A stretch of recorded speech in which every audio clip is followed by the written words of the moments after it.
13 सितंबर 2008 राजधानी दिल्ली में शाम का समय था। सूरज ढल रहा था और पूरा शहर अपनी हर रोज की तरह रफ्तार से सड़कों पर गाड़ियों का शोर था। बाजारों में वीकेंड की रौनक थी।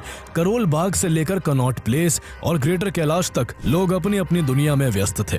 कोई खरीदारी में लगा था तो कोई अपने परिवार के साथ बाहर सुकून के पल बिता रहा था। सब कुछ बिल्कुल सामान्य लग रहा था, लेकिन किसी को अंदाजा भी नहीं था कि अगले कुछ मिनटों में चीखों में बदलने वाला, जिसकी गूंज सालों तक सुनाई देने वाली थी। शाम करीब 6 बजे करोल बाग की गफार मार्केट के भीड़ भाड़ वाले इलाके में एक जोरदार धमाका होता है। धमाका इतना भयानक था कि आसपास की दुकानों के शीशे चकनाचूर हो जाते हैं और पलक झपकते ही भीड़ भाड़ वाला इलाका तबाही के मंजर में बदल जाता है। जो लोग अभी कुछ सेकंड पहले हंस बोल रहे थे वो सड़कों पर लहूलुहान पड़े थे।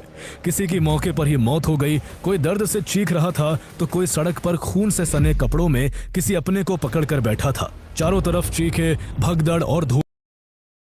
देखते ही देखते मीडिया के कैमरास वहां पहुंच जाते हैं और लाइव कवरेज शुरू हो जाती है।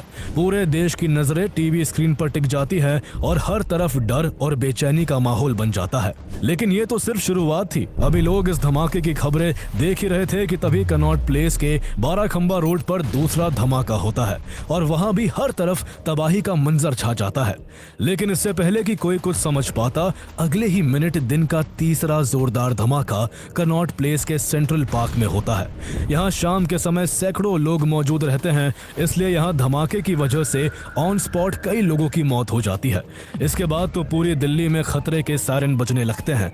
लोगों में बुरी तरह खौफ बैठ जाता है, लेकिन अफसोस ये तबाही अभी और चलने वाली थी। अगले 2 से 3 मिनट के भीतर ग्रेटर कैलाश 1 के एम ब्लॉक मार्केट में लगातार 2 और धमाके होते हैं। इन धमाकों की इंटेंसिटी इतनी ज्यादा थी कि एक ही झटके में जहां कई लोगों की जान चली जाती है तो करीब 10 दुकानें मलबे में तब्दील हो जाती है। इस तरह एक के बाद एक इन 5 सीरियल ब्लास्ट ने पूरी दिल्ली को दहला कर रख दिया। केवल आधे घंटे के भीतर इन 5 हमलों में 39 मासूम लोगों की जान चली गई और 150 से ज्यादा लोग गंभीर रूप से घायल हो गए। धमाकों के बाद पूरी दिल्ली के अस्पतालों के इमरजेंसी वार्ड्स में घायलों की चीख पुकार मची हुई थी। घायलों में कई लोग ऐसे थे जिनके शरीर में बम के छर्रे बुरी तरह धसे हुए थे और वो जिंदगी और मौत के बीच झूल रहे थे। इतने हाई सिक्योर एरिया में जिस टाइमिंग के साथ ये 5 धमाके हुए, उसने साफ कर दिया कि देश के खिलाफ कोई बहुत बड़ी साजिश रची गई है।